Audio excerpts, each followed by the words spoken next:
Ladies and gentlemen, thank you once again for your participation in the seminar India-Japan Partnership Tochigi. Before we start the event for today, we will be screening a video on India, the preferred investment destination. May we please have the video? Thank you.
Thank you for the video. To start today's seminar, may I please invite His Excellency Mr. Sibi George, Ambassador of India to Japan, for his inaugural remarks.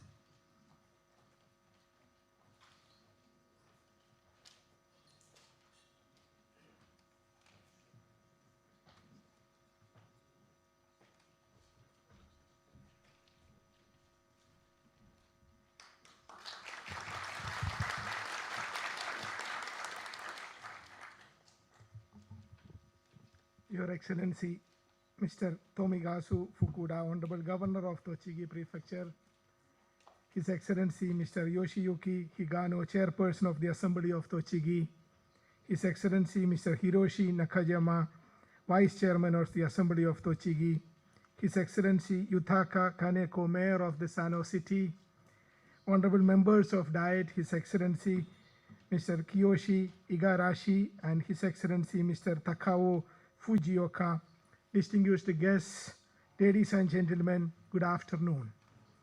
I would like to start by welcoming His Excellency Mr. Tomikazu Fukuda, Honorable Governor of the Tochigi Prefecture, His Excellency Mr. Yoshiyuki Higano, His Excellency Mr. Hiroshi Nakajima, His Excellency Mr. Yutaka Kaneko, Honorable Members of Diet, His Excellency Kiyoshi Igarashi, and His Excellency Mr. Takawa Fujioka, and the entire delegation from Tochigi. I recall my visit to the beautiful prefecture of Tochigi last year when I called on His Excellency the Governor and discussed the possibility of holding this event. I am happy today that we are able to organize this major event, which I am confident that will be a new beginning in our engagement with Tochigi and other prefectures of Japan. Excellency, your presence here today, along with the Tochigi delegation, including the business delegation, underscores the significance you personally attribute to further enhancing relations between India and Japan. I also welcome representatives from India, including the Automotive Component Manufacturers Association, led by its president Sharda Marwa, and all participants from India for this seminar. We also have a CII delegation on waste management who are present here today. I'm happy to see the presence of Indian community also who have joined us today in this evening. India and Japan share a long-standing history rooted in spiritual affinity and robust cultural and civilizational connections. Over the past 2 decades, India-Japan relationship have transformed from being a government-to-government relationship into a robust economic and strategic partnership.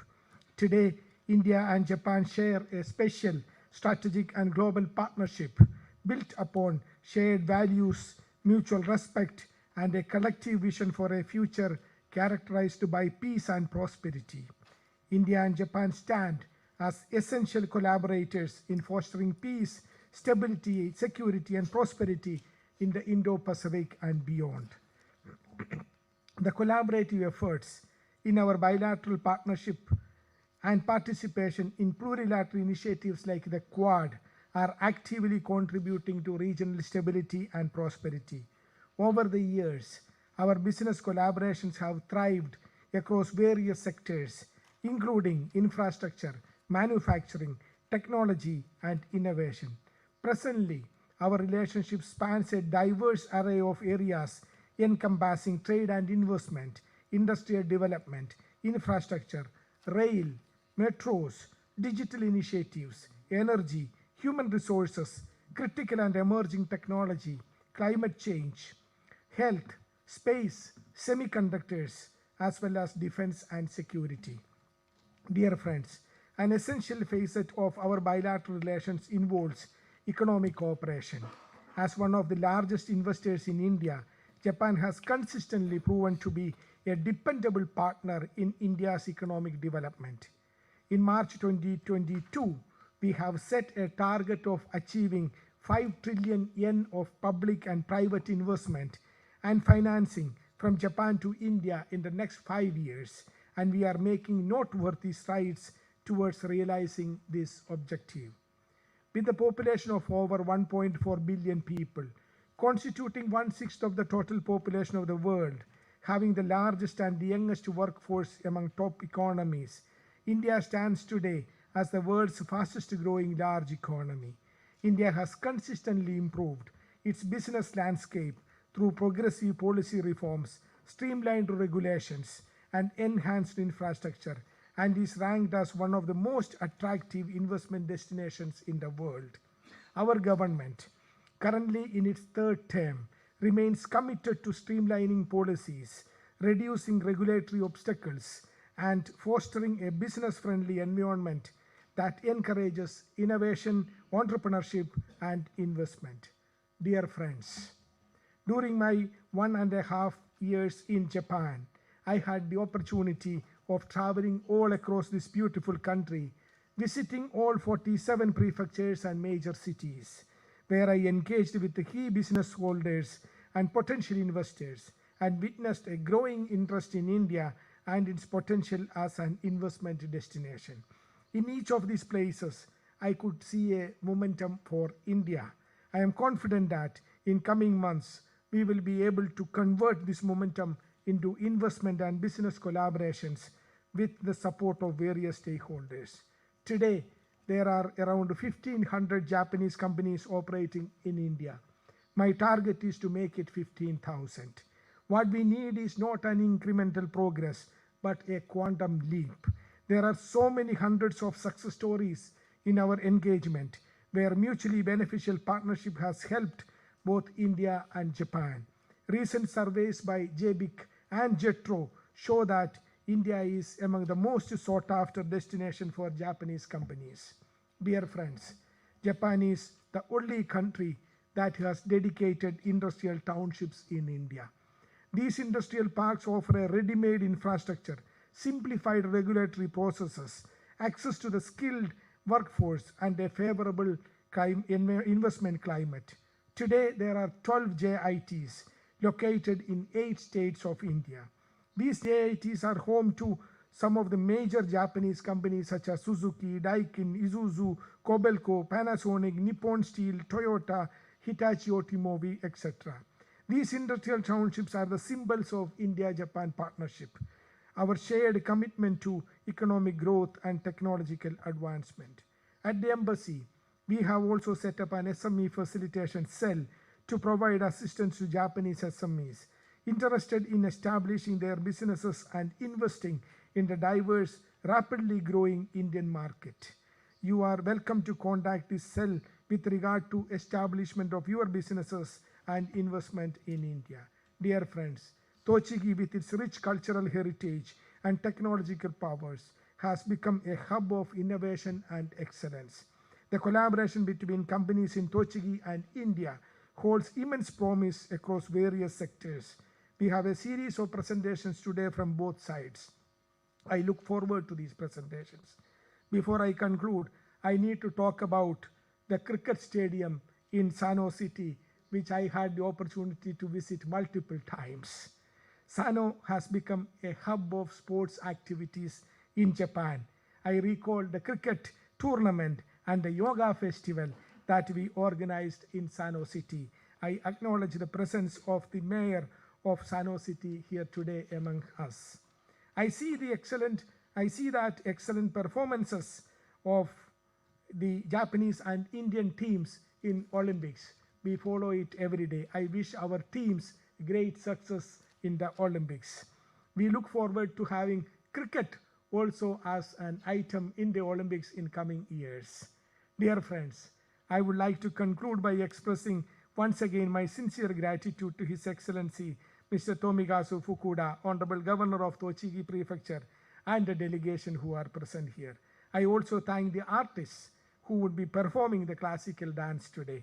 I wish you all fruitful discussions today, which will give valuable insights leading to successful business endeavors. Thank you and good evening. Thank you so much, sir, for your inaugural remarks. May I now request His Excellency Mr. Tomikazu Fukuda, Honorable Governor, Tochigi Prefecture, to make the keynote address.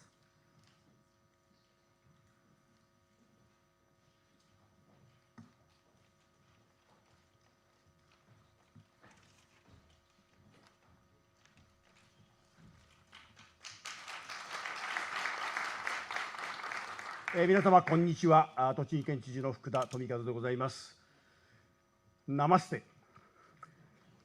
はじめに7月31日にケララ州で発生しました土砂崩れで被災されました皆様方の生活が一日も早く平穏に復することをお祈り申し上げます。シビジョージ大使閣下におかれましては、大使館内におきまして栃木デーを開催する機会をいただきました。心から感謝を申し上げます。また日本、インド両国から多くの皆様方のご臨席を賜りましたことに厚く御礼。So India is a valuable partner to Japan, sharing our ideal of the free and open Indo-Pacific region. And also, thanks to the dedicated efforts of His Excellency and the Ambassador, connections between India and Japan, local governments continue to strengthen. In Tochigi Prefecture has around 1,000 residents from India, as well as university exchange activities as well. Also, in Sano City, we have Mayor Mr. Kaneko is here with us today, and he is engaging in the revitalization efforts featuring the sports of cricket and the energetic efforts, including international matches as well as events aimed at the local citizens. And also economic relations between India and Tochigi prefectures are also deepening with the powerful local enterprises like renowned automatic machinery, which will be presenting today, and Mitsufuku manufacturing as well, which has an exhibition both opening locations or expanding operations in India as well. And in order to strengthen and develop the relationship being cultivated between Tochigi and India even further, we decided to host some Tochigi Day themes around Indian human resources together with Tochigi Prefecture Industry and Sports. India has a lot of top-class human resources, vast area, and rich culture, and it is also expected to become the second largest GDP on the earth within the next 50 years. Tochigi is known as the manufacturing prefecture, with 40% of its industrial products coming from manufacturing. It is a chosen location for many corporations due to the convenient access to the capital in Tokyo. I feel certain that if Tochigi and India work together closely through uniting our mutual strengths, it will cause a great gains for enterprises from both places. I hope that this event kind understanding cooperation to have this further relationship. And we will be wishing your Olympics, and I am encouraging everyone to be successful. And also, if possible, then I would like to consider India and Japan. We want to have the final game, and also we'd like to enjoy both mutual country. And so finally, I will conclude with my hopes that today's Tochigi Day will lead to deeper relations and mutual prosperity for Tochigi and India. Thank you very much. ありがとうございました。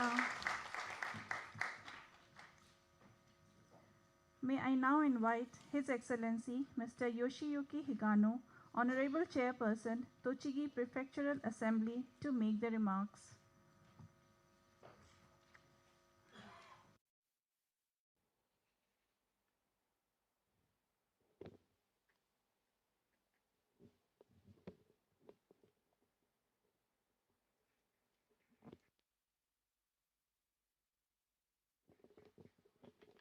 Good afternoon, ladies and gentlemen. Thank you very much for the introduction. My name is Yoshiyuki Higano, serving as a chairman of the Tochigi Prefectural Assembly. From Tochigi Prefecture, we have Mr. Nakajima, the vice chairman, and Mr. Nakajima, the Economy and Enterprise Committee chairperson, and Mr. Kato, and Mr. Okabe, but the vice chairperson is also attending today. I would like to express my thanks to His Excellency Ambassador C.B. George and everyone here at the Indian Embassy for hosting this event together with Tochigi Prefecture.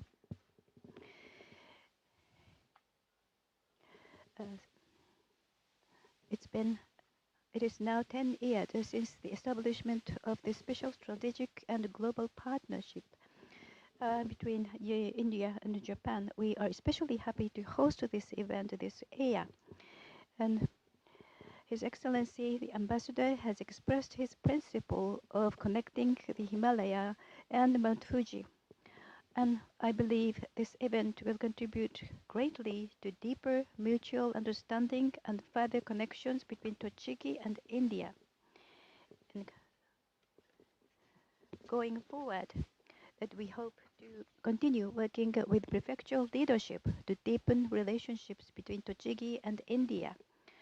Finally, I would like to offer my best wishes for India's continued advancement and prosperity, as well as good health and happiness for everyone attending today. Thank you very much.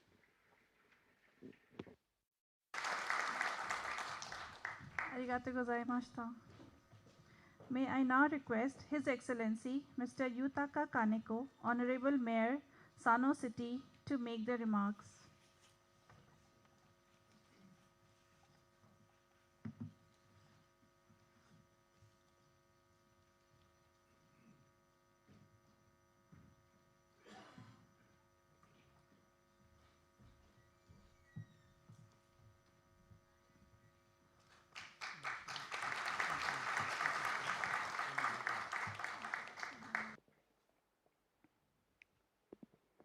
Good afternoon, everyone. I am Kaneko, the mayor of Sano.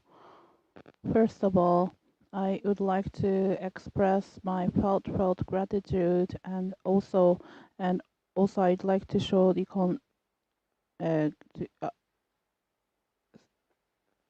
I'd like to show the condolence to those who were hit by the disaster. I really hope for the fast recovery from the disaster, and also I really wish that all the people who are suffering is going to be recovered from this disaster.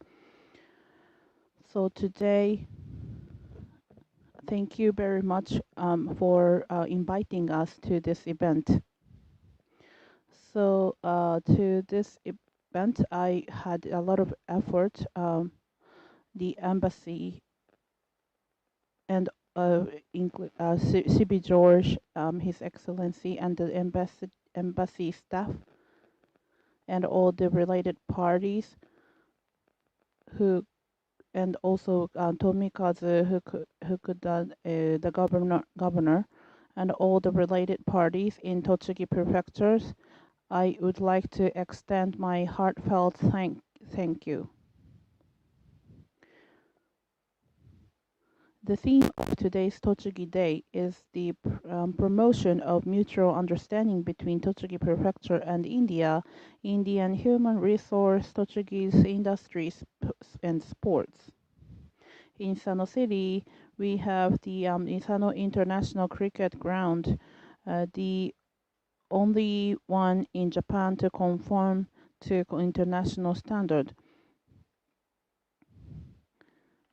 And many people from the international visitors, they are enjoying the cricket.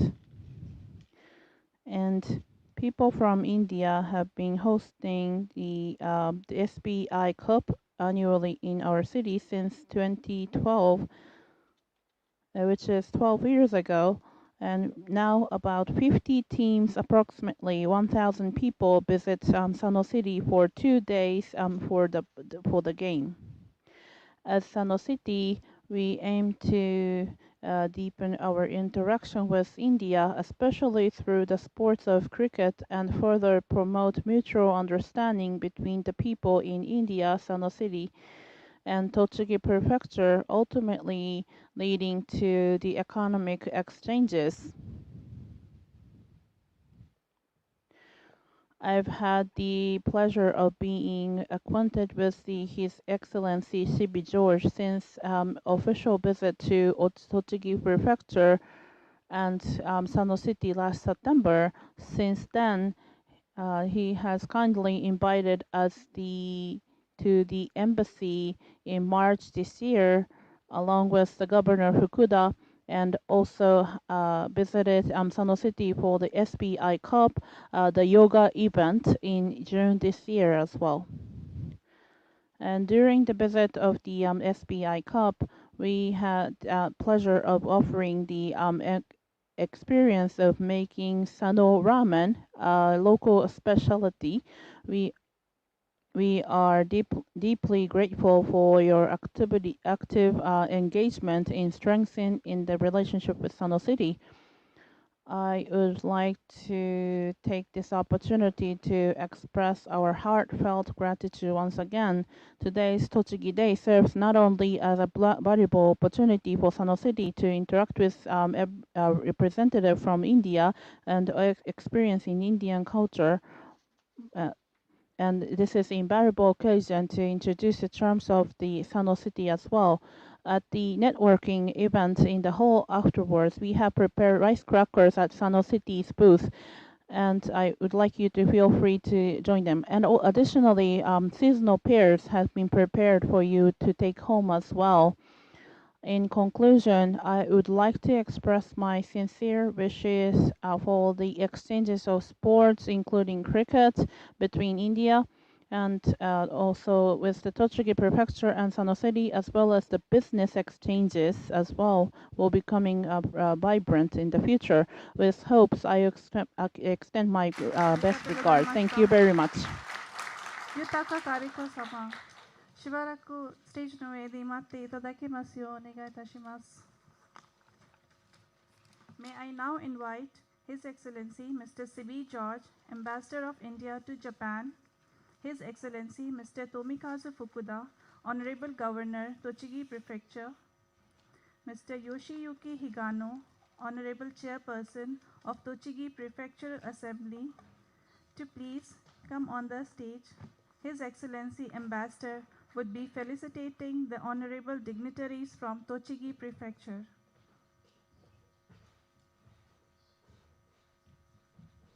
Thank you, sir.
We will now start the presentations for the evening.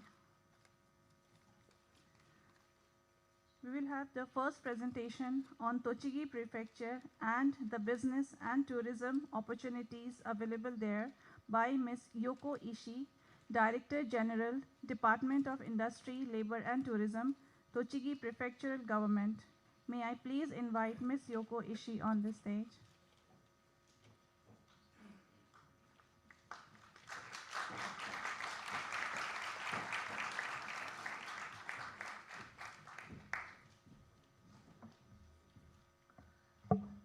はい、皆さんこんにちは。ナマステ。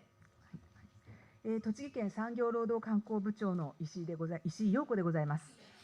栃木県と駐日インド大使館の共催イベントである栃木デーという素晴らしい場で、日本、インド両国の関係者の皆様の前でお話しさせていただくことを大変嬉しくまた光栄に感じております。ご来場の皆様に栃木県のことを知っていただくとともに魅力をお伝えするべくプレゼンテーションをさせていただきます。それでは attractions of Tochigi Prefecture. First, let me introduce Tochigi's location and the geographic feature. Tochigi Prefecture is located about 100 kilometers from Tokyo, and on the Shinkansen you can reach out our capital city of Utsunomiya in only 48 minutes. Tochigi also has an abundant network of train and highway routes with a high level of access to the northern and western areas of Japan as well. Tochigi has many attractions. Today, I would like to present them with the three T's: technique, taste, and tourism. First is technique or technologies. As shown in the bar chart on the left, the manufacturing sector accounts for 38.5% of the prefecture's gross prefectural products, with Tochigi third among all Japanese prefectures. The graph on the right shows the breakdown of Tochigi Prefecture's manufacturing industry shipments of approximately 9 trillion yen. This shows a well-balanced range of industries. And in Tochigi Prefecture, there are many global companies and SMEs with cutting-edge technologies. Tochigi Prefecture has many manufacturers with high-level technological abilities, which makes it one of the best locations in Japan. Tochigi currently offers several industry parks as well as subsidies and other support measures. If you are planning to invest in Japan, please consider Tochigi Prefecture as a first choice. Next, I would like to talk about the foreign affiliate companies in Tochigi Prefecture. Currently, 31 foreign companies have their locations in Tochigi, including Cummins diesel engine joint venture, and DuPont, which has established R&D and manufacturing facilities. Next is taste. And the first one in taste for taste is agriculture. Tochigi is fortunate to have beautiful land, water, and weather, perfect to produce safe and delicious agricultural products. And also, we are exporting many food products outside Japan. Main exporting products are strawberries, rice, pears, and wagyu. Today, I would like to focus on strawberries. Tochigi Prefecture is known as the Strawberry Kingdom, as we are Japan's #1 producer of strawberries for the past 50 years, and we also have Japan's only strawberry lab, which produces many different strawberry strains and the varieties, including the ones on this slide. Among them, the Tochi-aika, top left, is the most widely produced and most popular variety. Next slide is about the Japanese sake. That Tochigi has all the best conditions for producing delicious sake, water, rice, and skilled brewers. And there are over 30 local breweries in Tochigi, which have won many awards in sake competitions. Especially in recent years, many Tochigi sake brands have won top quality awards in international competitions as well. Tochigi sake tastes best when served in traditional Tochigi Mashiko pottery sake cups. a traditional Tochigi craft that enhances the flavor of sake. Finally, is tourism. First, let me introduce that the UNESCO designated Nikko temples.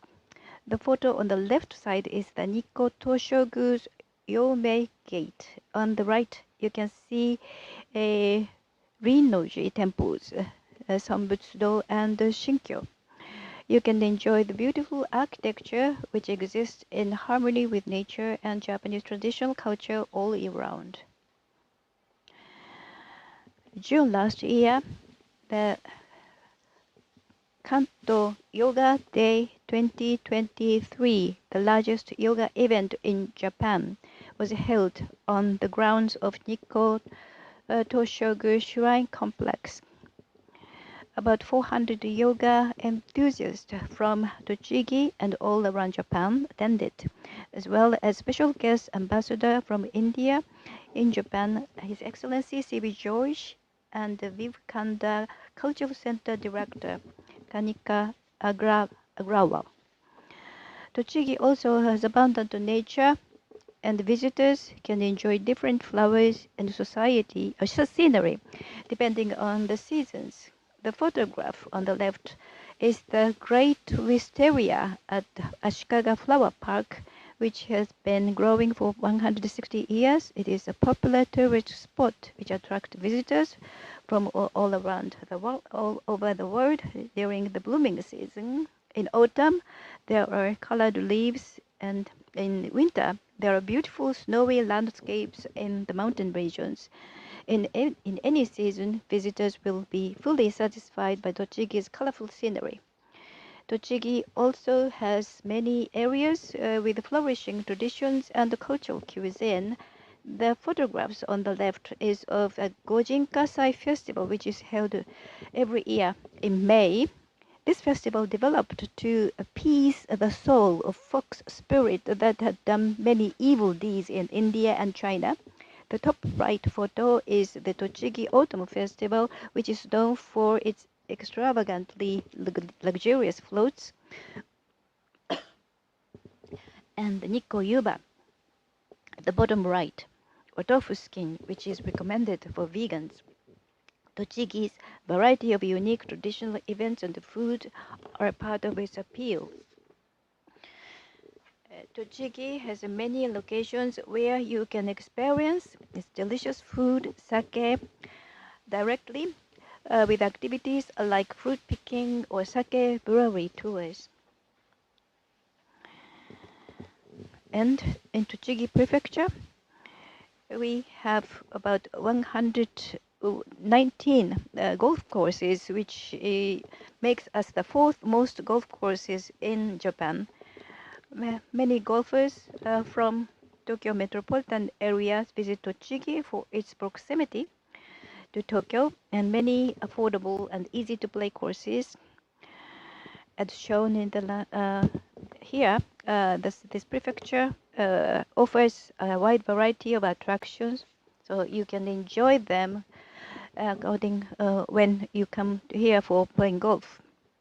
So please visit Tochigi Prefecture at any time in the year. We are looking forward to your visit. Thank you for your attention. May I now invite His Excellency Mr. Yutaka Kaneko, Mayor, Sano City, to make the presentation.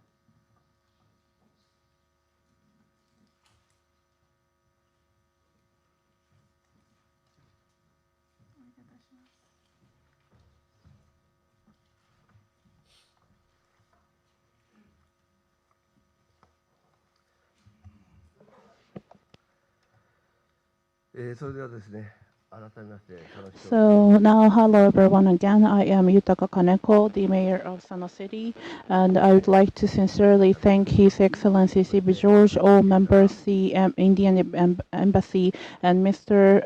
Fukuda, Governor Tochigi Prefecture, for inviting me to the celebration of this Tochigi Day today. And furthermore, I would like to express my gratitude for having the opportunity to exhibit booths for valuable time. Now, I'd like to start with the introduction of Sano City. And so our city has a population of approximately 113,000 people and located 70 kilometers from the center of Tokyo, which is the southernmost point of Tochigi Prefecture, serving as a gateway. And if you are using the highway, you must pass through our city to enter Tochigi Prefecture. And also, we have a bus terminal, the bus terminal, which is connected to Tokyo Station, to Shinjuku Bus Terminal as well, and Oji Station via express bus. So from Oji Station, you can reach out to Sano City in 58 minutes. And even when you are running late due to the business meetings, negotiations, or social gatherings, you can return to Sano without rush. When it comes to tourism in Sano City, the Sano's Premium Outlet and also Sano Yakuyoke Daishi Temple are famous, and we receive a lot of visitors from all over the country, as well as a large number of international tourists, including inbound tourists as well. Additionally, last year we held our first ever illumination event at 2 locations, which were well received with their dreamy lights. We even had a bus tour from Korea stop by as well, and this year, we plan to hold the illumination event at Izuru, Hara, Bentenken, Ike Lake, and another new location as well, in the hoping of attracting even more overnight visitors as well. And apart from tourist facilities, another representation of Sano City is our local gourmet food. In particular, Sano Ramen, which is very famous nationally, and with lines forming in many shops regarding of whether it's weekday or weekend. And also emo rice, food symbolizing strong sauce culture of Sano City has been cherished in Sano City olden times, this emo hurai. So this is very loved with all the citizens in Sano cities. In addition, recently, the usually sauce-flavored Sano black fried chicken and the Sano gyoza dumplings, which are almost 3 times the size of the original one, and are becoming increasingly popular and for their mochi-like crispy texture. And as for Sano Gyoza, we have created 5 YouTube videos that I in promotional purposes. So please search for Sano Pre-RTB. You don't have to subscribe our channel though. You don't have to do the subscription of the channel, but please take a look at the YouTube channels. Thank you. And now, so let's take a look at the promotional video created by the Sano City Tourism Association, which won the Grand Prix of the movie category at the award held as a part of the Cool Japan strategy under the Cabinet Office in the government.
for watching. How was the video? So although the famous on the ramen in the video, I bet many of you want to go to try some, right? And it made me want to eat some, try some of the ramen. And also, Sano City is home to the Sano International Cricket Ground, the only natural grass field in Japan, and comply with the international standards. Every year, many tournaments are held, including the Embassy Cup with the ambassadors and diplomats from British Commonwealth embassies in Japan, and the SBI with the participants from the State of Bank of India, as well as qualifiers for the Cricket World Cup.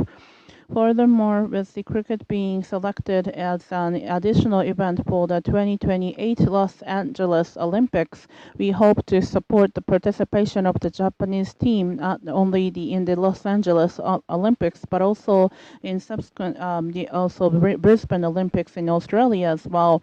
Moreover, our yoga event called Yoga Mahotsav, which was graced by the participation of His Excellency C.B. George, was held at the cricket ground in June and received tremendous evaluation. We believe that the international cricket ground not only serves as a platform for cricket, but also acts as a bridge connecting to the people of Sano City and India, and will continue to play an important role in the future. This is about our interactions with His Excellency with C.B. George. The photo on the top left was taken during luncheon at the embassy in March this year, to which Governor Fukuda and I were invited.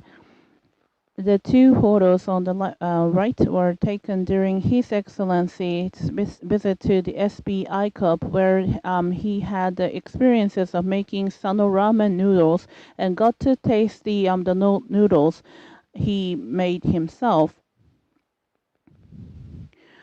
We sincerely appreciate His Excellency's presence in deepening relationship with Sano City by engaging more deeply. The photo at the bottom left, as I mentioned before, was taken at the yoga event held at the International Cricket Ground. Please turn the next page. Those 4 photos were taken last September when His Excellency visited Sano City and toured 2 local businesses. The first one at the top left and top right, and this bottom left photos, the Kurashiki Foundry, a company that carries on the tradition of tenmyo imono, cast metal, a traditional craft of Sano City, whose production tools have been designated as important Tango folk cultural properties of country. And the second company shown in the bottom right photo, Mitsufuku Industry, which processes and smells rubber and resin and has a factory in India. The photo on the left shows teapot made from tenmyo imono cast metal, which was used to serve tea during Embassy Cup. Moving forward, we plan to take initiatives to further connect to the culture of tenmyo imono cast metal, which His Excellency C.B. George also inspected, and the tea culture as well. Next page. This is the last slide, and I would like to talk about Sano City's goal to become an international disaster prevention and relief hub. Currently, Japan government is working on the initiative of building natural resilience of our land. And this is an effort to build towns are resilient to disaster, and where the economy does not stagnant even when the disaster happens. So Sano City suffered significant damage from typhoon in 2019. Sano City was on the relief receiving end, and that is we received help from the other regions. But as part of the regional and international community, we felt that it was not enough to just receive the support from everyone. Having experienced the disaster, Sano City is now formally advancing towards its resilience. And we are currently working on establishing a system where we can also provide relief to other regions and the countries overseas. And we aim to create value and incentive for Sano City as well. Governor Fukuda conducted embassy diplomacy during the COVID pandemic when he could not travel abroad. While JETRO may connect companies with each other, we believe that from now on, it will be embassies that connect regions with the regions where these companies are located, eventually leading to direct connections between the regions themselves. We are considering a direct connection not only at the prefectural level, but also at the city and the town level. And having said that, the International Disaster Prevention and Relief Hub, we aim to become a preferred Sano City. We want to move forward in collaboration with the national and prefectural governments as well. And that concludes my introduction of Sano City. Thank you very much all for ありがとうございました。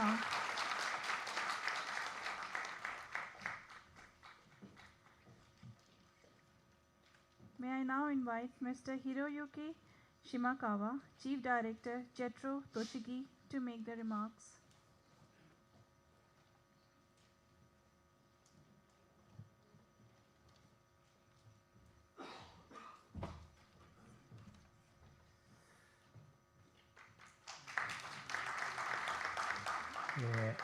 皆様、こんにちは、ナマステ。ご紹介いただきましたJETRO栃木の島川でございます。インディア・ジャパンパートナーシップセミナーの開催にあたり、ご挨拶申し上げます。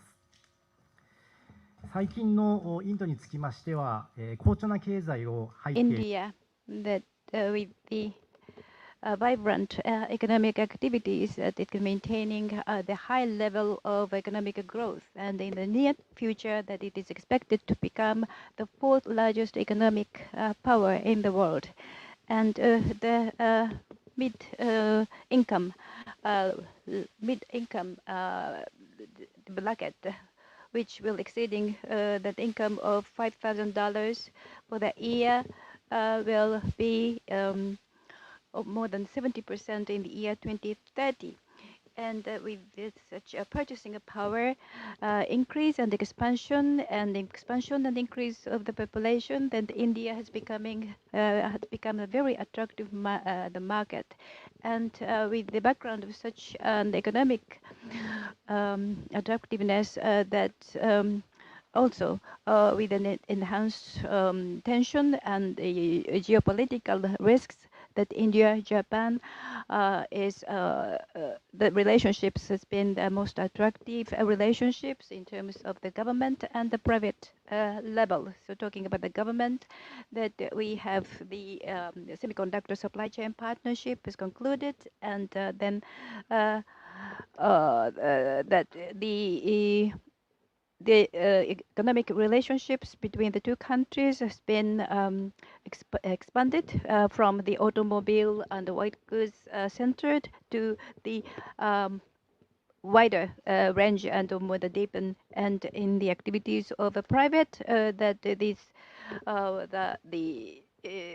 Japanese companies will be the 75% 75.6% of the Japanese companies surveyed says that they will expand their operations in India in the next 1-2 years. So that India is a very important partner for the Japanese companies. So in India, it's been attracting such an attention has been introduced by the government. The Tochigi Prefecture is the prefecture for the manufacturing. There are a number of manufacturing companies located in the prefecture, and it is showing its presence in their own areas. So that rayon automatic machineries and the medical systems, which will be giving the presentation later on. Besides that, in the medical device areas, money has been exporting. It's a products. So the products which is good for the patients and which is easy to use for the doctors and other medical practitioners. So they are expanding the market in India for contributing for the Indian medical industries. And Marukin Industries has the capabilities of photocatalyst, and so it is adopted. It has a partnership with the India National Institute for TB and the respiratory force, and they conducted the demonstration and successful in shortening the time for the sterilization. Then that it has that it take an important part for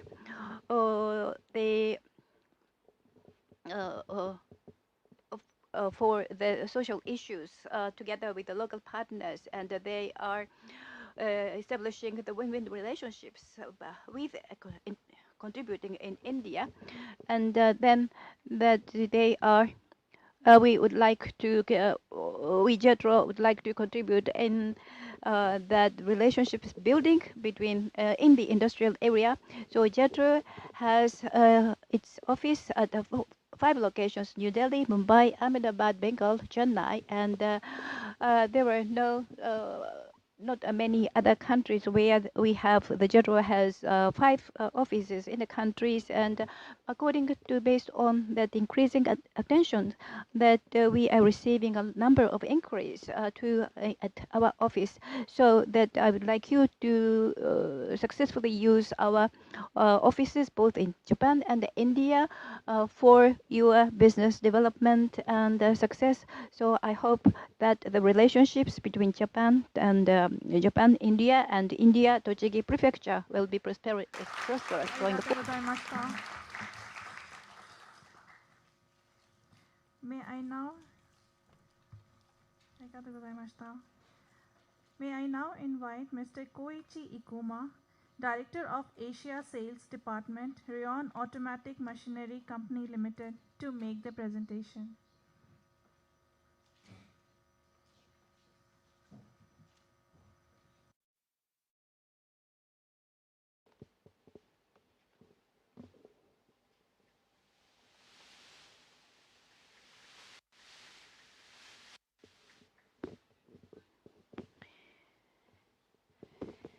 Thank you very much for the kind of introduction. I am Koichi Ikoma at the Rayon Automatic Machinery. I am covering Asia regions, including India, and it is my great pleasure for giving you a presentation on our business at this honorable event. So within the given time, I would like to give a presentation on our business and the company. Well, the Rayon Automatic Machinery is the comprehensive food processing and machinery manufacturer headquartered in Utsunomiya, Tochigi Prefecture. Our machines are used in the automated production of a wide variety of food industry around the world, including confectionaries, bread making, or meat processing, and other processed food. At the automatic production of the food, that we have achieved the 2 innovations. One is the encrusting technologies that automatically encrust a certain material A with a different material B. This is a technology that was developed by our company for the first time in the world. It is installed in various encrusting machines and used all over the world. The second is on the right-hand side. It's a stress-free bread making technology that shapes bread dough without damaging it. With this technology, it can produce high-quality bread that could not be produced mechanically in the past. Currently, our machines are used by bread manufacturers around the world, contributing to the stable production and supply of a wide variety of breads. And I would like to give you to show you the video using these two technologies. First one, this video is that encrusting machine. So encrusting machine is being used for producing the different products.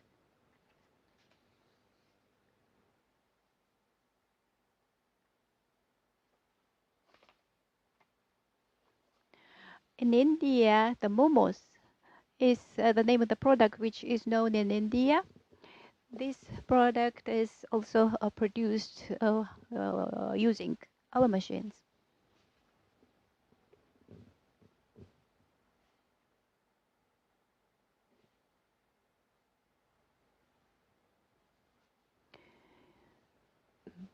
These are used for Scotch egg. So the boiled eggs and minced meat. So the Scotch egg is encrusted with the minced meat. These can be produced. This type of products can be produced by machine.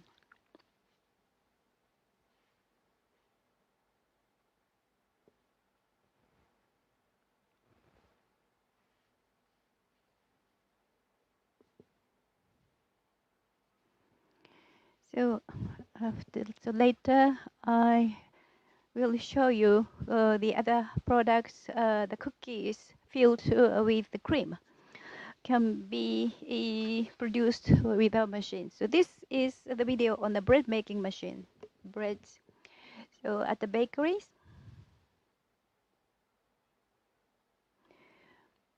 so these the machines that produces the bread dough. It's a baguette for baguette, which is very popular in Europe as well as in India.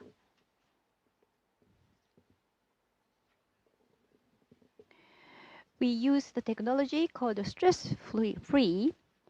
So without putting that stress or damage over the dough that or the making. So these are triangular shaped or cutted dough are being rolled with our machine.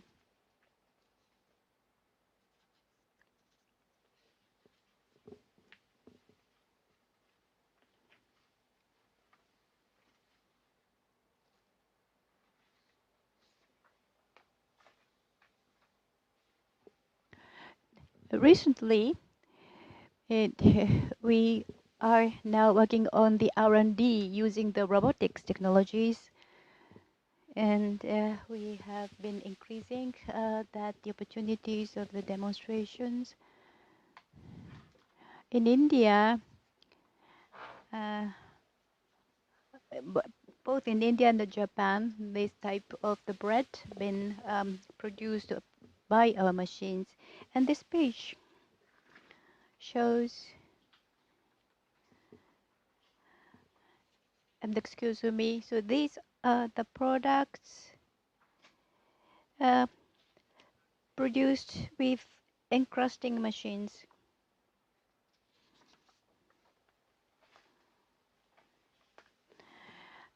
So these are the breads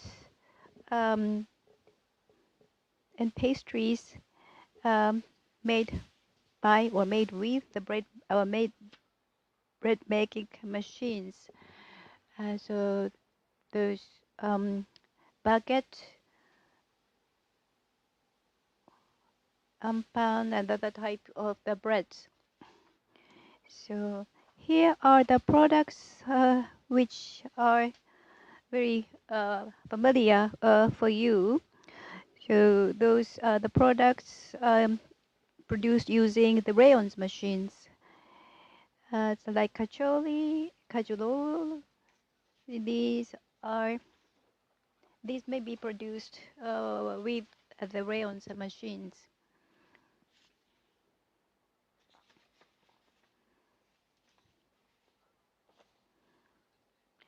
From here, I would like to introduce our actual customers in India, the 3 customers in India. The first customer or first company is, as you may know, the name ITC is our customer. This company is well known with diversified operations, including tobacco manufacturing, hotel management, and food manufacturing. About 13 years ago, for the first time in India, they started making chocolate-filled cookies using rayons encrusting machines. Currently, about 42 lines are under operation in the factories in India. So these products are served at the reception later on. So I hope that you will enjoy them. The second customer is Haldiram Group. Haldiram is one of India's largest food processing company. The Indian confectioneries, cookies, paratha are being produced using our machines, and their products are sold not only in India but in other markets outside of India.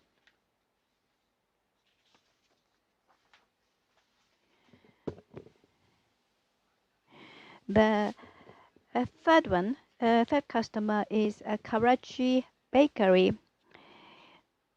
It is based in the southern part of India. It's a major retail bakery. Our latest model, ultrasonic slicer equipment, has been adopted, and they are producing the high-quality sliced cookies. The date biscuit, which is at the center, is produced using our ultrasonic slicer. And this company, Karachi Bakery, has their outlet at the major airport, the well-known confectionery brand in India.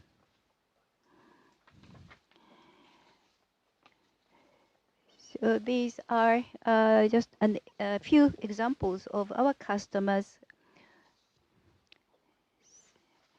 So rayon food machines are operating in 129 countries and regions around the world now.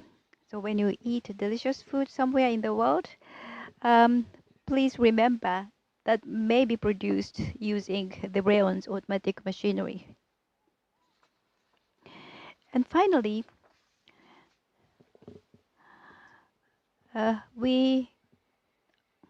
I would like to introduce the exhibitions in India in which we will be participating.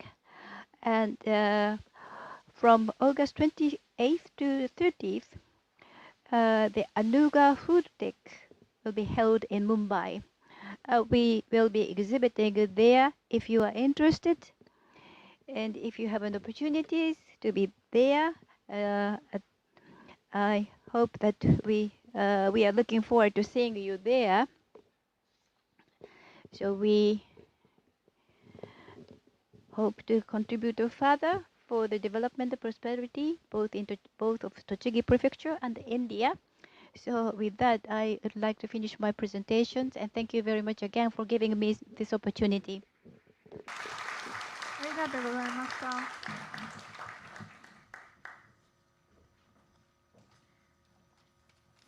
We will have the next presentation from Mr. Toshiya Miyaguchi, Assistant Senior Manager of International Sales and Strategy Division, International Business Planning Department, Canon Medical Systems Corporation.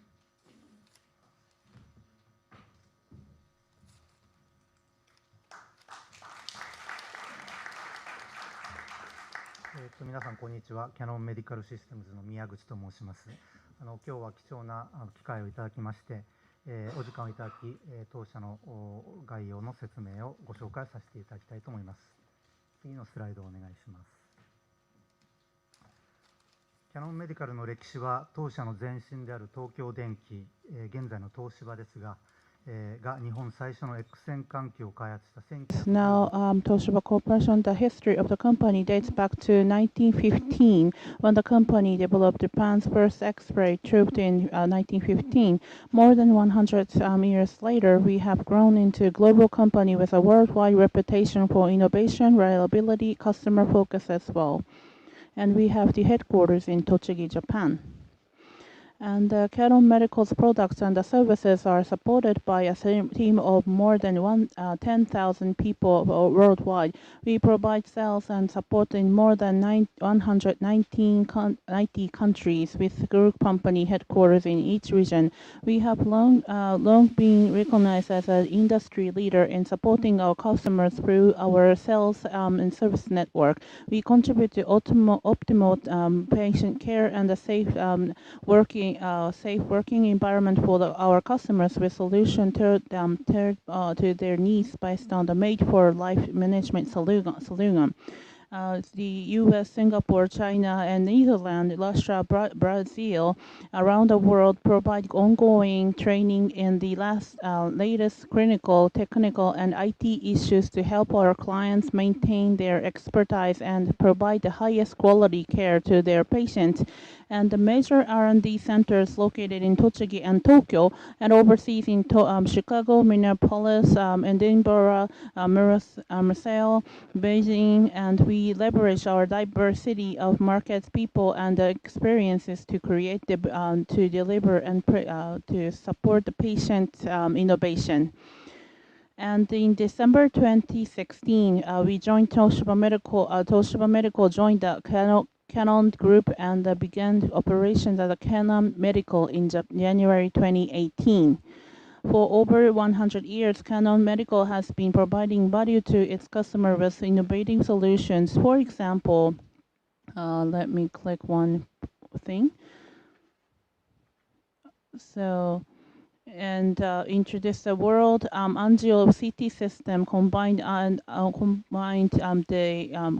this product together in 1992, and in 2007 the world first 132 raw area detector CT capable of imaging the entire heart in a single rotation. And also we used in 2018 we launched ICE, the world first CT reconstruction technology that utilizes deep learning. And also in 2021 we launched PIQE as CT reconstruction technology that also utilizes deep learning to provide clear ultra high resolution image to the heart of the shorter time. So as a member of the Canon Group, Canon Medicals is focused on supporting patient, customer, and partner, and healthcare solutions that address their needs and concerns. This is based on our management slogan, Made for Life. Canon Medical has a comprehensive product portfolio ranging from the diagnostic imaging system and sub-imaging treatment system to hospital-wide healthcare IT solutions. Recognized as a global leader in innovation, Canon Medical continues to develop breakthrough technologies and applications to support our customers' diagnostic and therapeutic imaging needs and optimizing patient benefits.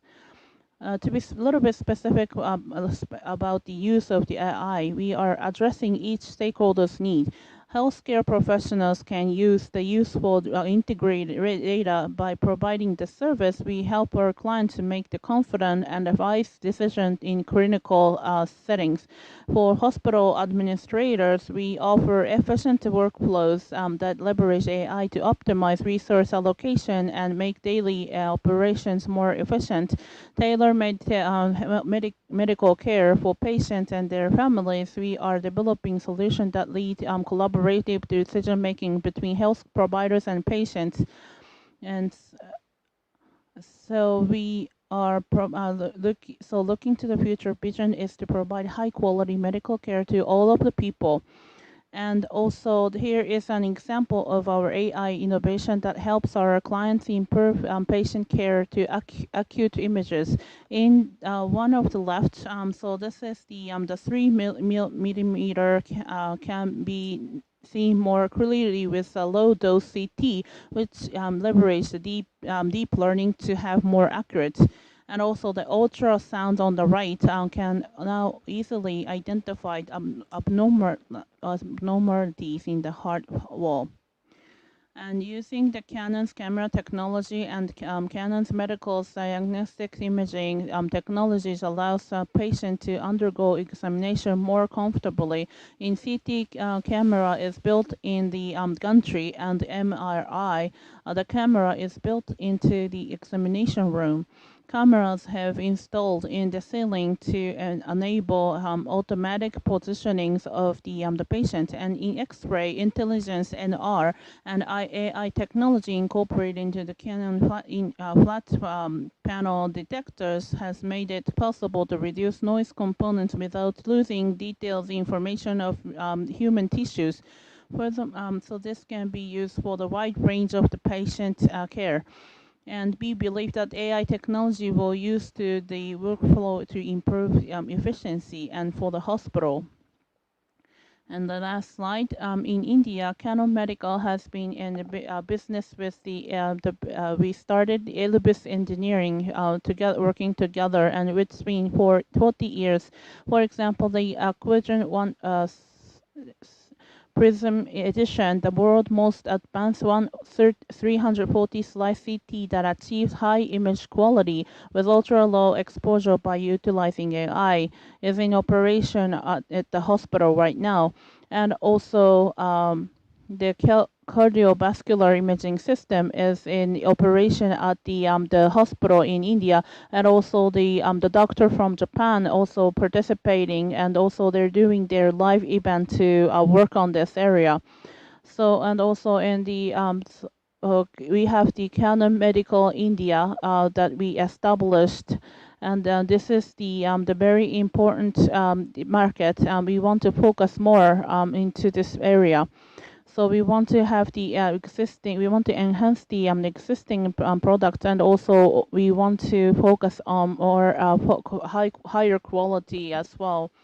And through the medical system, India will focus on providing higher quality services to its customers, and also we want to understand to comply with the needs of the customers.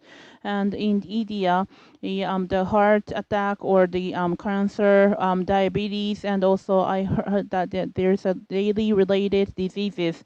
So we like to leverage the technologies, and also we want to support the Indian medical support medical care overall. Thank you very much. Next, may I please invite Ms. Shraddha Marwa, President, Automotive Component Manufacturers Association of India, for her remarks.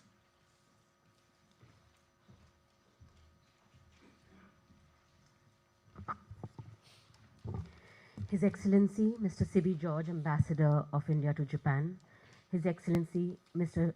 Tomikazu Fukuda, Governor, Tochigi Prefecture, His Excellency Mr. Yoshiyuki Higano, His Excellency Mr. Yutaka Kaneko, senior officials from the Indian Embassy and the Tochigi Prefecture, my Vice President Vikrampati, DG Vinny, members of the ACMA delegation, ladies and gentlemen, namaskar. At the outset, I'd like to extend our heartfelt gratitude to His Excellency Mr. Sibi George, Ambassador of India to Japan, for motivating us to actually mount on this mission. We are indeed very grateful to you, sir, and all the officials of the Indian Embassy for extending their full support to make this mission a reality. We're also very grateful to you for giving us this opportunity for a dialogue with the esteemed officials and industry representatives of the Tochigi Prefecture to share insights, discuss opportunities, and set the stage for future joint innovations and collaborations. Co-creating strategic partnerships and leveraging each other's strength is indeed the way forward towards being globally competitive. Let me introduce to you ACMA, the premier body for the auto component manufacturers of India, with membership of over 970 companies. ACMA's charter is to develop a globally competitive Indian auto component industry and strengthen its role in the national economic development, as well as promote business through various international alliances. The combined turnover of ACMA members for financial year 24 stood at $74.1 billion US, growing 10%. That is the highest turnover so far. Exports grew by 5.5% to $21.2 billion, resulting in a trade surplus of $300 million. The Japanese auto industry has played a crucial role in the growth and development of the Indian automotive ecosystem. In every segment of the vehicle industry, especially the passenger vehicle, we see a strong dominance of Japanese brands. Not just that, our shop floor culture is very hugely dominated by Japanese shop floor practices, as they are indeed the best in the world. The auto component industry in India is at an inflection point today. The road to global success is now being defined by innovation, sustainability, skill development, inclusivity, and R&D. There is significant focus by our government and the industry to embrace cleaner energy sources, digitalize and prioritize sustainability. Our industry has been actively pursuing strategic partnerships and investments in new technology areas like auto electronics, vehicle safety infotainment, emission control, anti-collision, etc., as well as for technologies for new energy vehicles, including EVs and hybrids.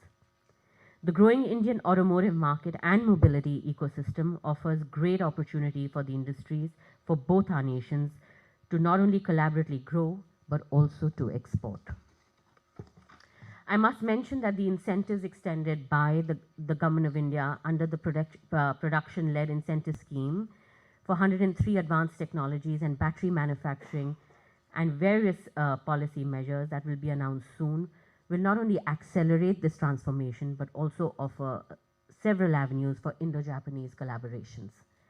As the auto industry in India evolves and the Government of India focuses on stricter norms for emission and safety, IT and electronic content are steadily growing in the vehicle. With India's well-established strengths in software and embedded systems, developing and manufacturing auto electronics is yet another opportunity for the Indo-Japan collaboration. I therefore invite you to strengthen your presence in India through partnerships with Indian auto component manufacturers. We have about 30 auto component manufacturers as part of the CEO's delegation here who are eager to explore business opportunities with you. There are more than 900 waiting back in India, and they'll be happy to collaborate with you. Last but not the least, let me extend a very cordial invitation to all the friends from the automotive industry in not just the Tochigi Prefecture, but all the prefectures for the forthcoming Bharat Mobility Auto Expo Component Show from January 18 to January 21, 2025 in New Delhi. The ACMA Secretariat will be happy to help you and support you in case you're interested. Once again, thank you for having us here. Namaskar. Thank you, ma'am. May I now please call on stage Mr. Vinny Mehta, Director General, Automotive Component Manufacturers Association of India, to give the presentation.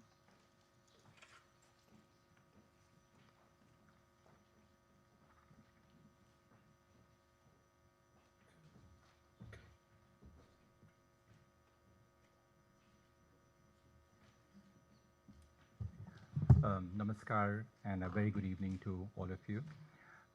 I will just add on to the address given by our president. Can we do the next slide, please? And I've been asked to be short because I understand Excellency has to leave, so I will take just about 5 minutes to walk you through a very exciting industry of India. Can we change on to the next slide? Yeah, please. So, we represent the automotive component manufacturing industry in India, and we have 970 plus members spread across the country. Will the next slide, please? So the mission for us is to find partnerships, especially in the technology space, with the Japanese automotive industry. India today has a very strong presence of the Japanese in the vehicle space.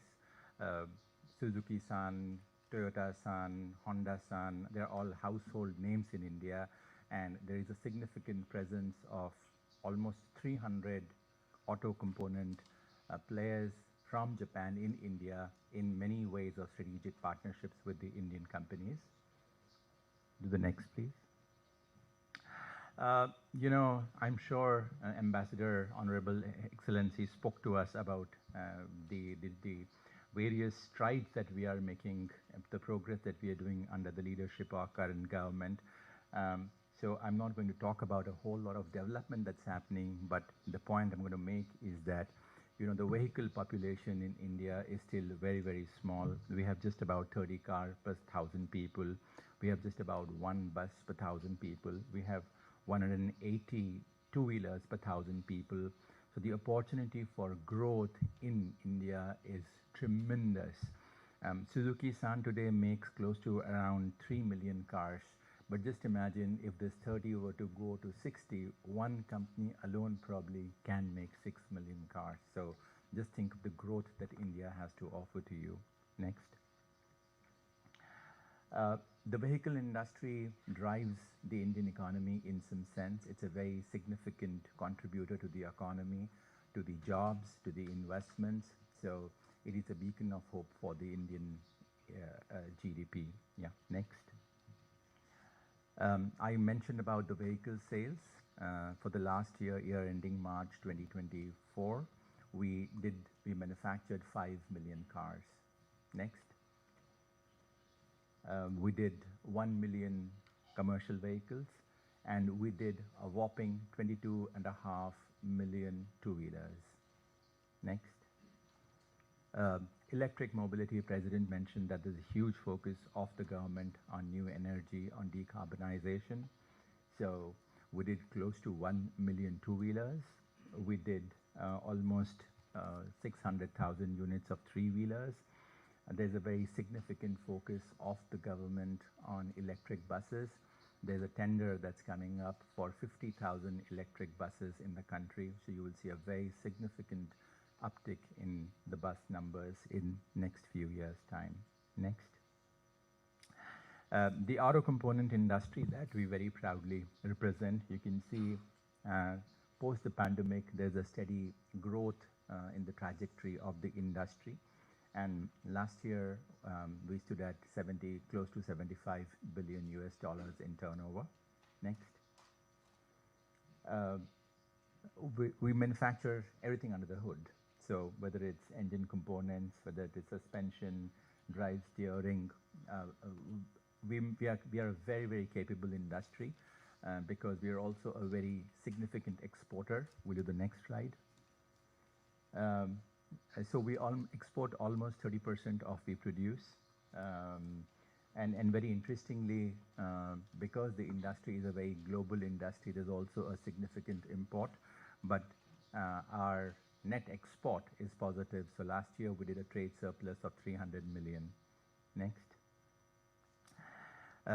Also, and this is a very, very interesting chart, 30% of our export goes to the US and 30% of our export goes to Europe. So both Europe and US are single largest markets, and 80% of what we produce goes to the OEMs. Just 20% is the aftermarket. So we are a very, very capable industry.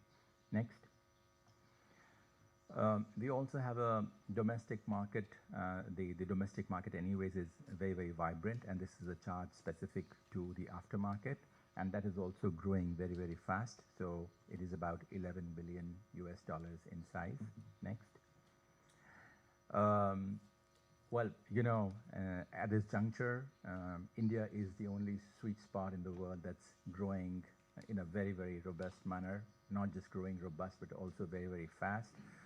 There's a huge focus of our government to promote the automotive industry. There's a huge focus on decarbonization. So India is your place to be if you wish to grow. Yeah, and in terms of challenges, I think these are global challenges, and beyond us, the geopolitical situation and what's resulting out of it is much beyond our control. So what is in our control, we are controlling it really very, very well, and we're doing a great job. Next. The Indo-Japan trade at this juncture, it's very heavily in favor of Japan, and I'm sure you would want to correct it, and so would we, and therefore we are here to help you correct it. Please engage with us, make in India, and export to Japan and export to the world. Next. President has already invited you, but once again, I invite you all to India to be a part of Bharat Mobility. It's Asia's largest auto component trade fair. Please do not miss it. It's your another chance to grow and engage with us. Yeah, so thank you, and I'm around. So if you have any question, please feel to reach out to me and my team. We'll be very happy to help you. Namaskar, have a good day. Thank you, sir. Moving ahead with our event for today, next we will have a virtual presentation by Ms. Lakshmi Prasanna, Senior Director, Pharmaceutical Export Promotion Council of India.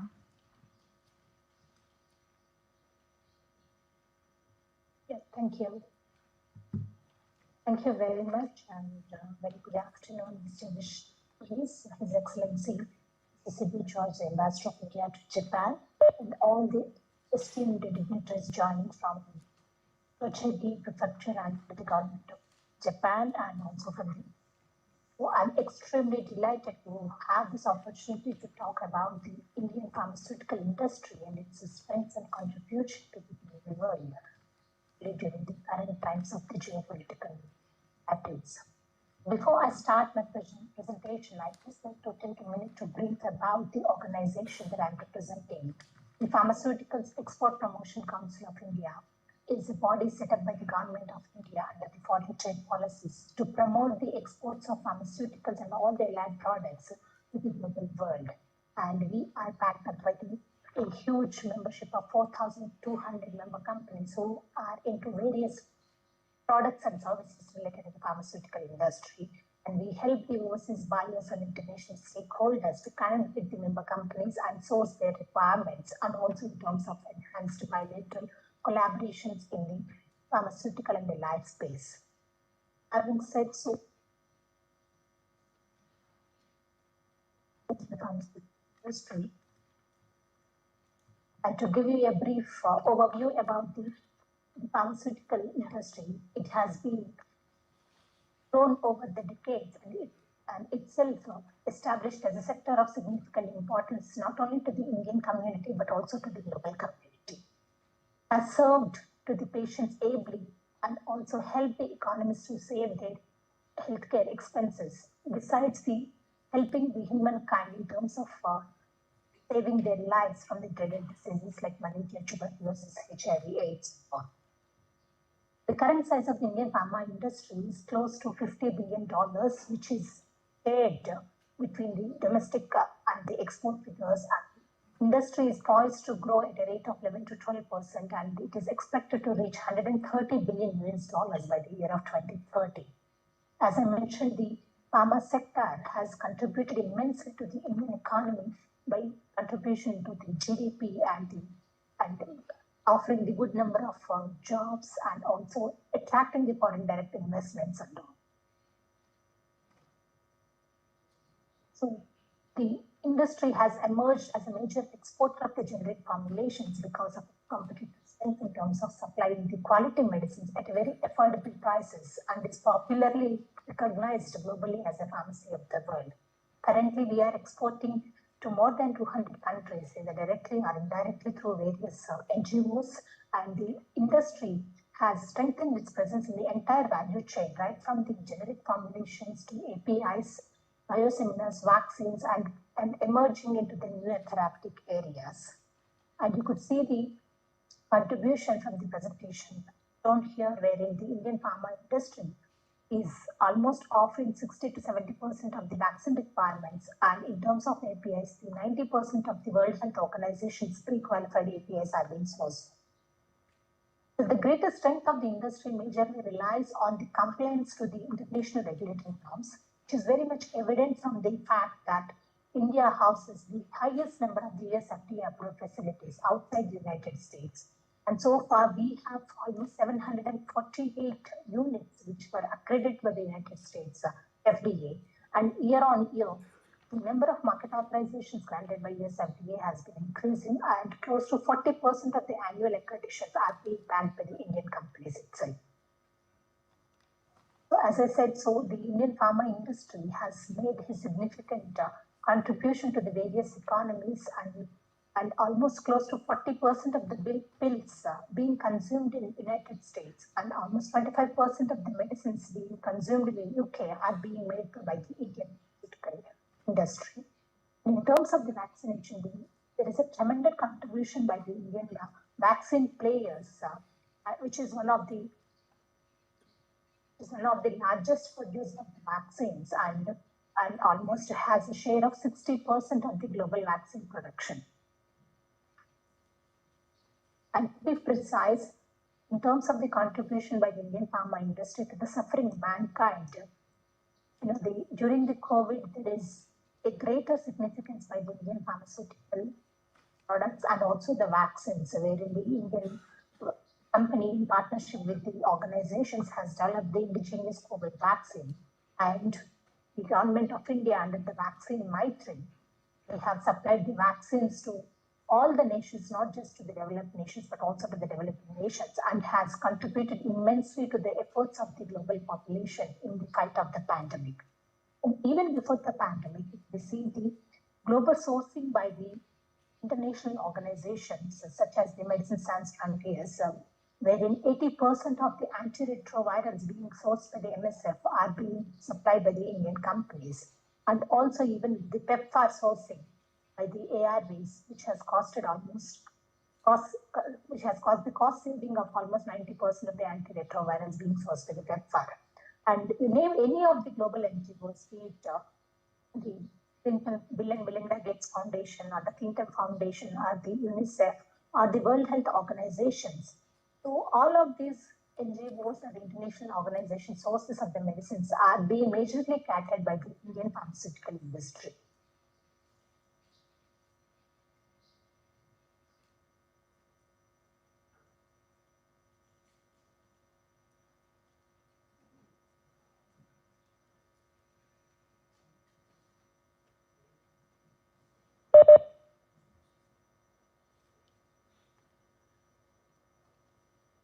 Oh, I'm audible. With the COVID pandemic, so the pandemic has given a greater thirst on the need of the resilient supply chain, especially in the pharmaceutical industry, and every country has realized and started working on the policies to have a resilient supply chain, especially in the API space.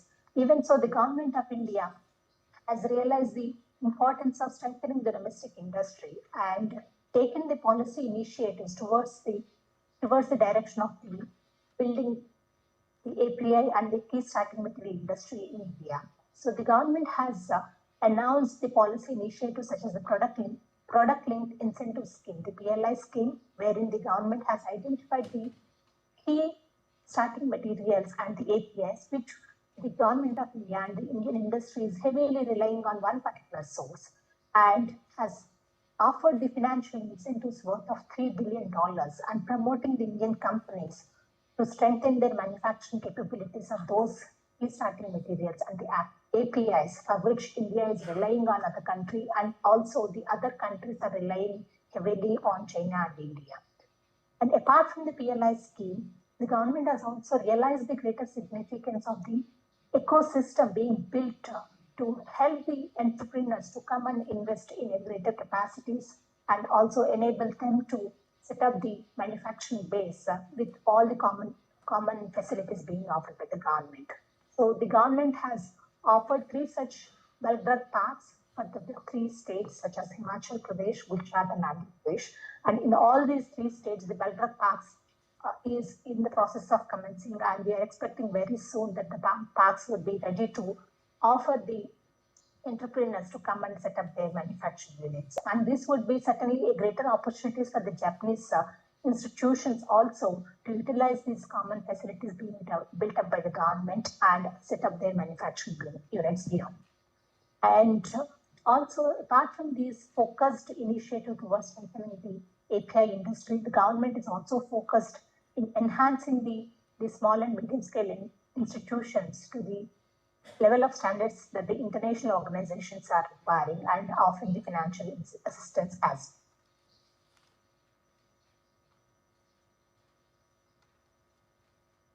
well. And just to give you a brief snapshot on the international presence of the Indian pharma industry, the graph would clearly shows the export journey of Indian pharma industry, which was grown exponentially from $13.3 billion US dollars in the year of financial year 12 to almost 27.8 billion US dollars during the last financial year.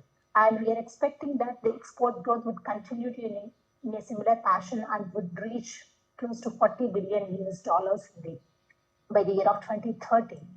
And in terms of the global presence, almost every region and every country in the world is sourcing the medicines from India. And the NAFTA is the largest export destination for the Indian pharmaceuticals, having a share of 34.4%, followed by the Europe and the Africa. And even the developing regions in the rest of the world markets have started increasing their sourcing requirements from India because of the affordable and quality medicines that India is offering.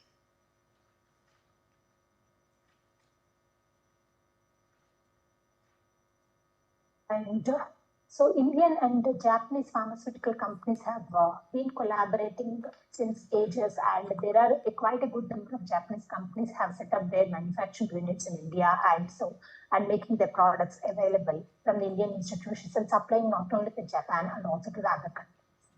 And if we see the Japanese pharmaceutical market, which is one of the largest pharmaceutical market in the globe, which is market valued about 90.7 billion US dollars. And thanks to the greater efforts of the Japanese research scientists and the entrepreneurial schemes, wherein the domestic production is almost more than half of the entire market. And even then, the imports were significant to the extent of $40 billion.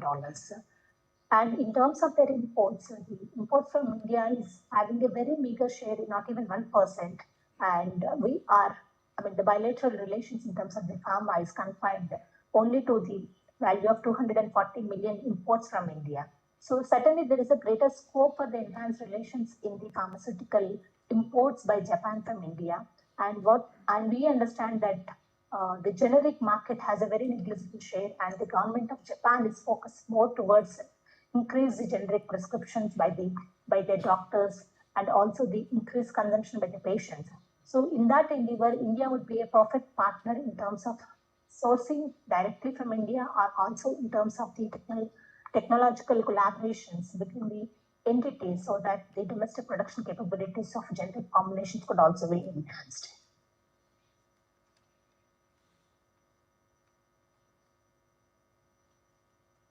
So especially during the current times, we could foresee that there are immense opportunities in terms of the potential collaboration, especially in the areas of the APIs and KSMs, wherein the Japan is also trying to de-risk their supply chains and trying to diversify their sourcing requirements of the active pharma ingredients in the KSMs. And at this juncture, India would be a preferred partner for Japan in terms of their diversified supplies, and the Japanese entities can utilize the manufacturing capabilities of Indian institutions and also can source the products directly and can engage with the DMF uploader sites for contract manufacturing and reduce their advanced intermediate costings and API costings. And the another area where the India and Japan could collaborate potentially is in the area of generic space towards working in the formulation developments and particularly in the area of the biosimilars and biological capabilities, wherein the Indian entities is making the greatest strides in the biopharma industry, and the Indian companies are working towards the cell and gene therapies. So this is the area where the Japanese entities could collaborate with Indian companies in terms of the research and development, and also in terms of the joint ventures in building up the biosimilar manufacturing units, both in Indian entities and in Japan.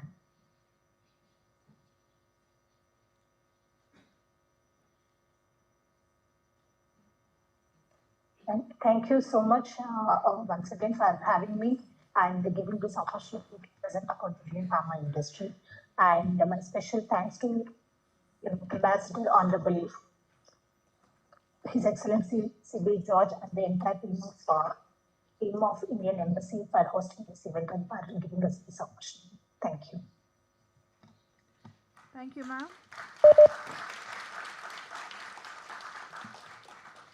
May I now request Shri Minhaj Alam, Additional Secretary, Ministry of Food Processing Industries, for his remarks, and Ms. Radhika Mehta, Manager, Food Processing Team in West India, for her presentation on the food processing sector in India. Over to you, sir and ma'am. Okay.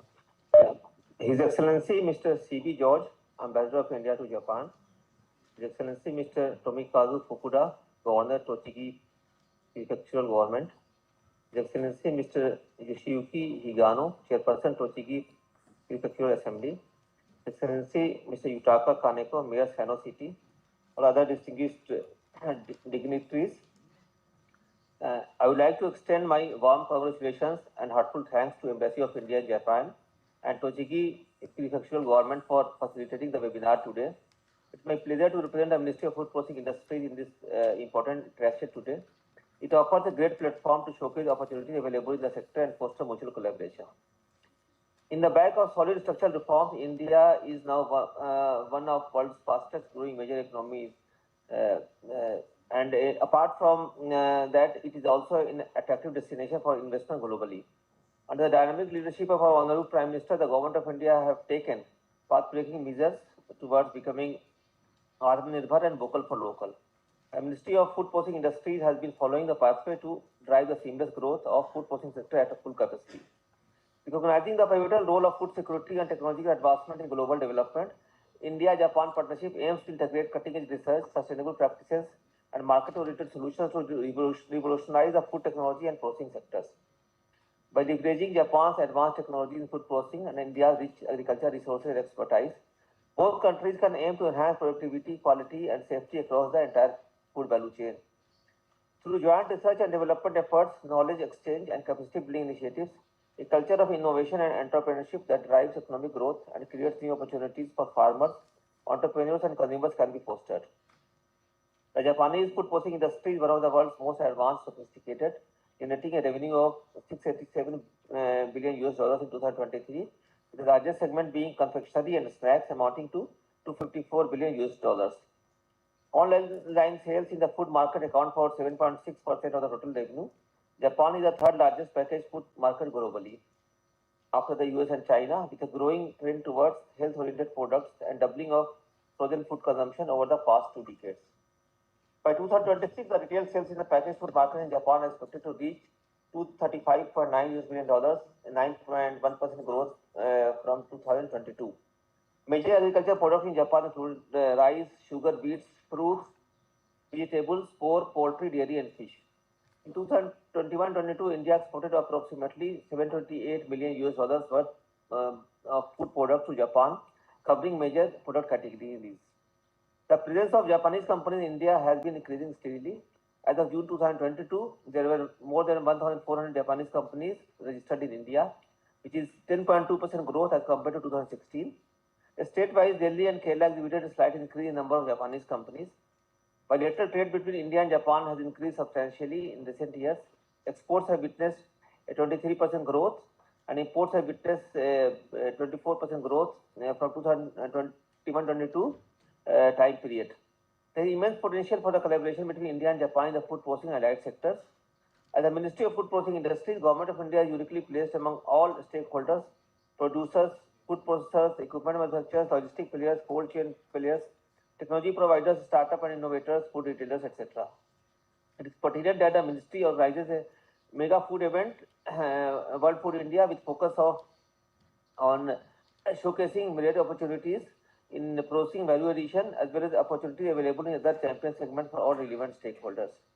I am happy to convey that World Food India 2023, organized last year in the month of November at New Delhi, had been resounding success as well as opportunity available in other champion segments for all relevant stakeholders. Enthusiastic responses from all stakeholders. That World Food India 2023, organized last year in the month of November at New Delhi, had been resounding success as well as opportunity available in other. The mega event witnessed participation of 60 international delegations, including 9 ministerial delegations, more than 1,200 exhibitors, 700 plus international buyers from more than 90 countries, 91 CXOs of domestic global companies, apart from over 3,000 scheme beneficiaries, academia and domestic buyers. The ministry has now scheduled 3rd edition of World Food India from 19 to 22nd September 2024 at Bharat Mandapam, New Delhi. As you may be aware, the event organized by MOFPI on a colossal scale is a global platform for stakeholders across the food processing value chain to showcase, connect and collaborate. The event aims for international players to network and exchange best practices, knowledge and information to foster potential partnerships with domestic and international stakeholders. There will be opportunity for all relevant stakeholders such as food processors, equipment manufacturers, logistic players, cold chain, technology providers, startup and innovators, food retailers from across the globe to highlight their strengths and explore opportunities. Mega event will also hold a specific technical and thematic session, technology showcase, biosummits for exploring opportunities and mutual collaborations. There will also be a global food regulator summit with this World Food India event. We had good participation from Japan in the last two World Food India event, and we look forward to your participation again in the World Food India 2024. Make it great success. Together, let us seize the immense opportunities that lie ahead and ensure that the food processing sector in India flourishes, benefiting not only our business but the entire globe as a whole. Thank you.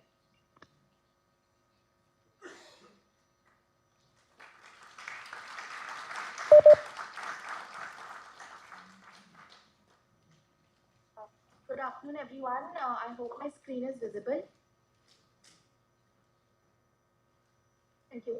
Good afternoon, everyone. I am Radhika Mehta from Invest India, part of the food processing team, and I will be briefly taking you all through a presentation which would be covering the investment climate in India, some of the government initiatives, the India-Japan food processing sector collaboration, as well as an overview of the food processing sector in India. So India is one of the largest and most stable democratic regime. We have witnessed a GDP growth of 7% in the financial year 23, and our capex year on year has also grown at 35.4%. We have seen a rise in the total exports from India amounting to USD 776 billion. And we also have one of the largest, youngest and working population globally. When we talk about some of the initiatives that have been taken for promoting the sector, the government has streamlined processes to unleash the entrepreneurial spirit through reforms such as the National Single Window System, which is a one-stop platform for approvals, as well as the Unified Payments Interface, which saw transactions over 85.72 billion till December 2023. Corporate tax has also been reduced, and it is amongst one of the lowest globally, with existing units being taxed at 22% and new units at 15%. A national master plan for multimodal connectivity has also been launched to increase the connectivity, logistic efficiency, and to ensure seamless movement of goods and services. In terms of the food processing sector, the GST rates of almost 73% of the food items are under the lowest tax slab of 0% to 5%. The government has developed project development cells to fast-track investments. There is also 100% FDI which is allowed under the government approval route for trading, including through e-commerce, as well as 100% FDI permitted through automatic route for the food processing sector. There is also a special fund that has been set up under NABARD of USD 240 million. Now I'll be taking you through very quickly an overview of the Indian food processing sector.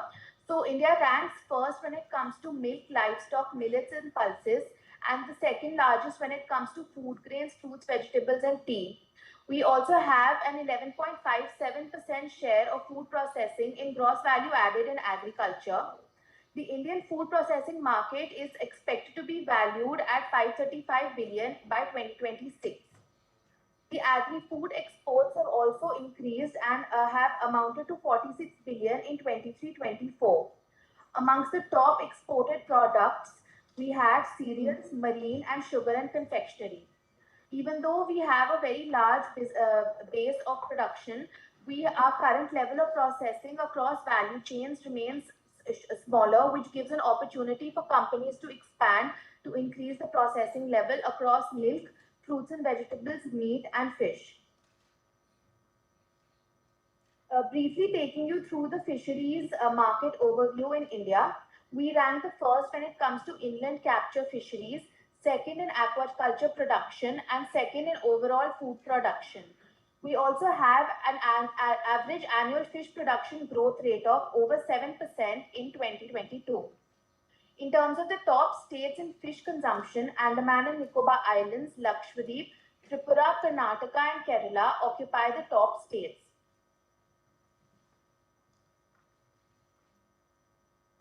Another growing segment in the Indian food sector is the alcoholic beverages sector.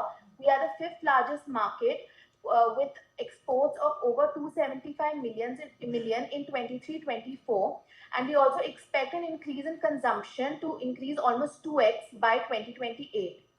In terms of the opportunities in this sector, we see that we can capitalize on unique flavors and indigenous products of India, as well as focus on traditional and regional spirits like Feni, Toddy and Mawa.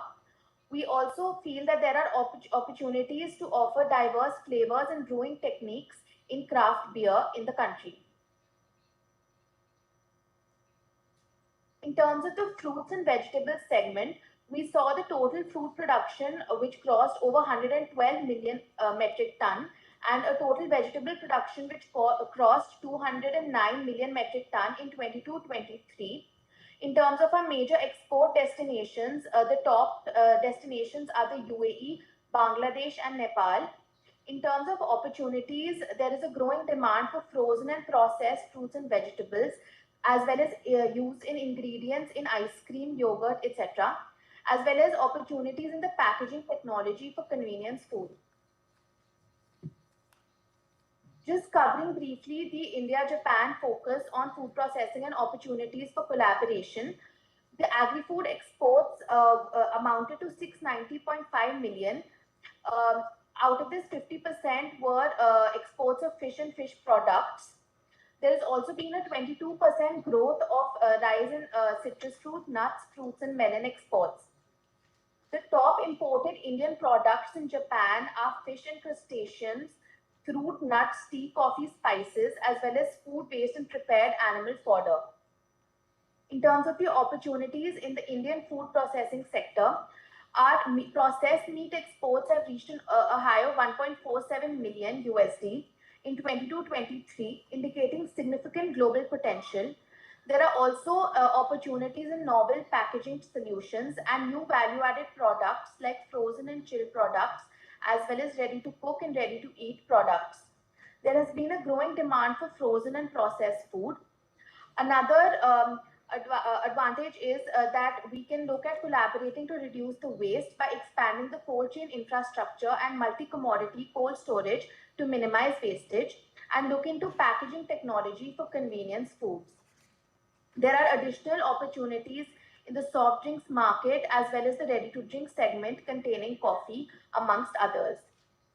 The industry can also offer an immersive experience into the brewery and distillery tours through the cultural and experiential tourism in the food processing and beverage sector in India.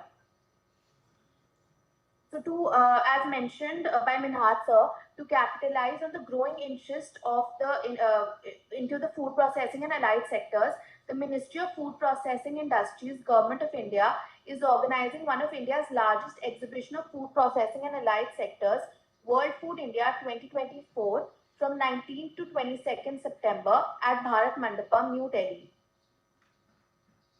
The major objectives behind World Food India are to exhibit innovation-driven solutions to transform the supply chain ecosystem of the food processing and allied sectors, as well as to explore opportunities for market access, sourcing, and investments.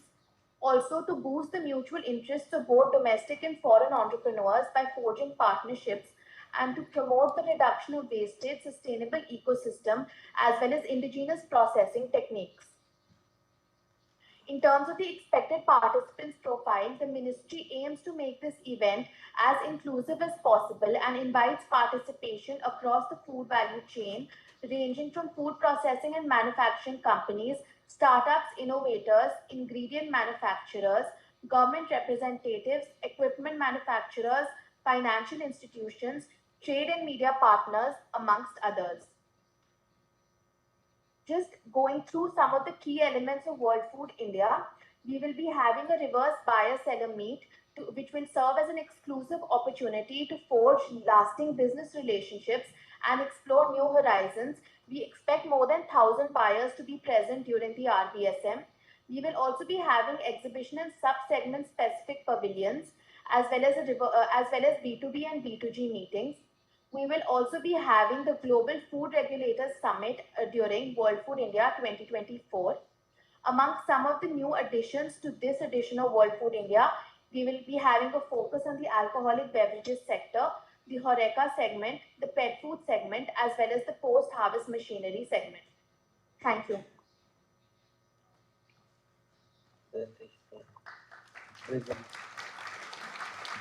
Thank you, ma'am. At the end, may I please invite Mr. Prashant Singh, Vice Chair, CII, National Committee on Waste to Earth Technologies and CEO, Blue Planet Environmental Solutions, to make the presentations. The topic is circular economy and waste management. Very good evening, everyone. His Excellency C.B. George, sir. Thank you so much for giving us this opportunity. Glad to be here. I know the theme for today's discussion is mainly focused on pharma, food processing, and electrical vehicles. But I mean, our role here, which cuts across the food wastage and circular economy across the three focus areas that we have. So pleasure to be around. We represent one of the oldest and apex body, business association body in India. And our focus for this year currently is Globally Competitive India Partnership for Sustainable and Inclusive Growth. What is two of the most important words here is sustainable and inclusive. And that's what we focused on for our G20 summit. The Vasudev Kutumbakam is where the growth of taking everyone along. So we have to take pride in doing well while doing good as organizations, as countries at large. Next slide, please. So looking at the impact that we have been able to create, we have formed more than 350 MOUs that we have signed across 133 countries. So this is the kind of impact that we are talking about when we reach out and try to collate the kind of impact these partnerships can create for making net positive impact by making sure that our people, our planet, and prosperity all go hand in hand. Next slide, please. The three main focus areas that our CI delegation for Waste to Worth came to achieve. I mean, first is, of course, the competitiveness for both Indian and Japanese industries, right? We have seen so much huge momentum getting built up for that bipartisan partnership that we have seen over the last few decades, and that is, we want to share that knowledge, share that know-how, and help each other to do better as far as sustainable business opportunities are concerned.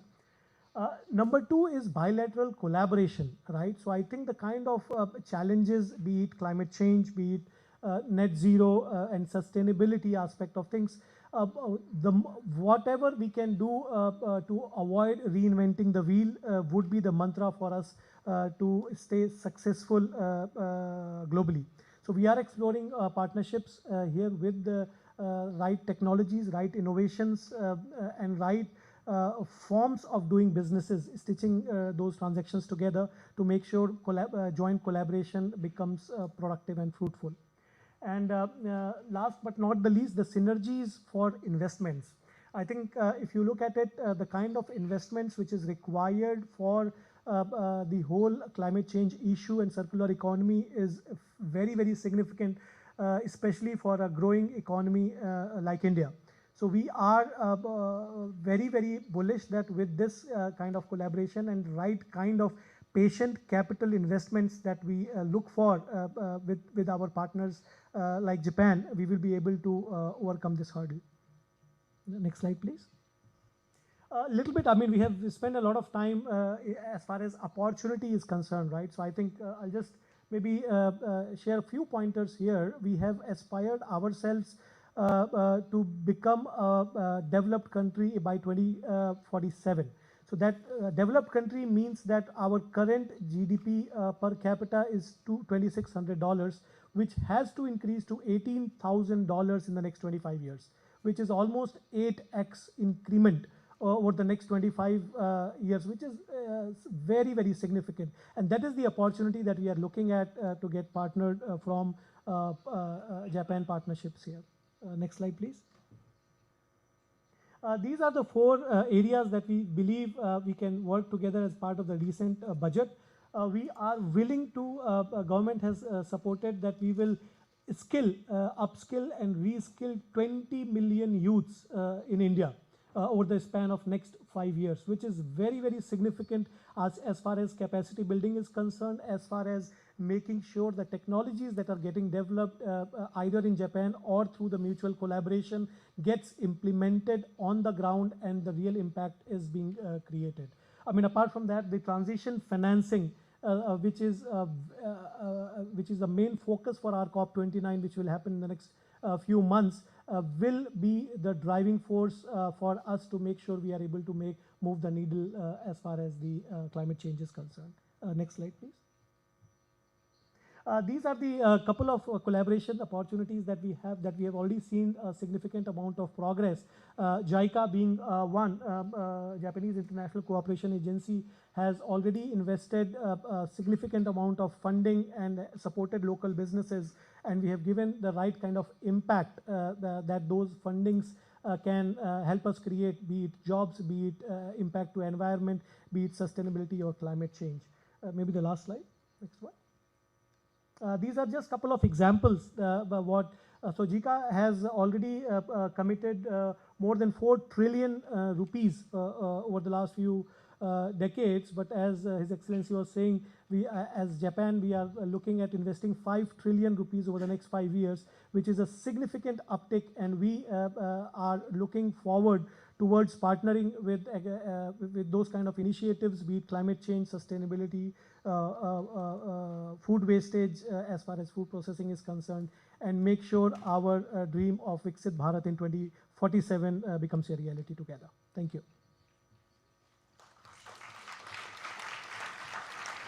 Thank you so much, sir. With this, we conclude the presentations for the day. We now want you to enjoy the beautiful Indian classical dance performance by Ms. Atsuko Maeda and her team. In India, music and dance are very popular. Today, we will present a traditional classical dance of North India called Kathak dance. Atsuko Maeda-san, a dance teacher at the Vivekanand Culture Center of the Embassy of India, has studied Kathak dance since childhood and trained under Padma Bhushan Kumudini Lakhia-ji in India. She is also the director of Kadam, Japan. Please enjoy Ganesh Vandana, Aire Sakhi and Tarana dance by these dancers.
भाग लगे इस आंगन को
request the dancers to please be on the stage for a group photograph with Ambassador and all the dignitaries from Tochigi Prefecture. May I please invite His Excellency Mr. Sibi George, Ambassador of India to Japan, His Excellency Mr. Tomikazu Fukuda, Governor, Tochigi Prefecture Government, His Excellency Mr. Yoshiyuki Higano, Chairperson, Tochigi Prefectural Assembly, His Excellency Mr. Yutaka Kaneko, Mayor, Sano City, Mr. Hiroshi Nakajima, Vice Chairperson, Tochigi Prefectural Assembly, Mr. Yuji Kato, Chairperson of Economy and Enterprise Committee, Tochigi Prefectural Assembly, Ms. Mitsuko Okabe, Vice Chairperson of Economy and Enterprise Committee, His Excellency Mr. Kiyoshi Igarashi, Member of Parliament, to please come on the stage for a group photograph.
Thank you, sir. Thank you, everyone.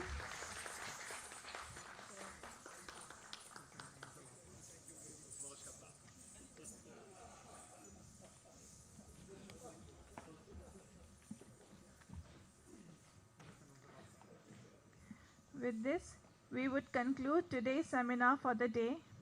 The Embassy would like to express gratitude to all the dignitaries and distinguished guests and all the participants for taking out the valuable time and joining the seminar for today. It was indeed a pleasure to have you all here. We will have a networking session with reception at the foyer outside the auditorium, where Tochigi Prefecture and the companies based are also exhibiting artifacts, tourism material, food, and sake from the prefecture. Thank you once again. Have a good evening.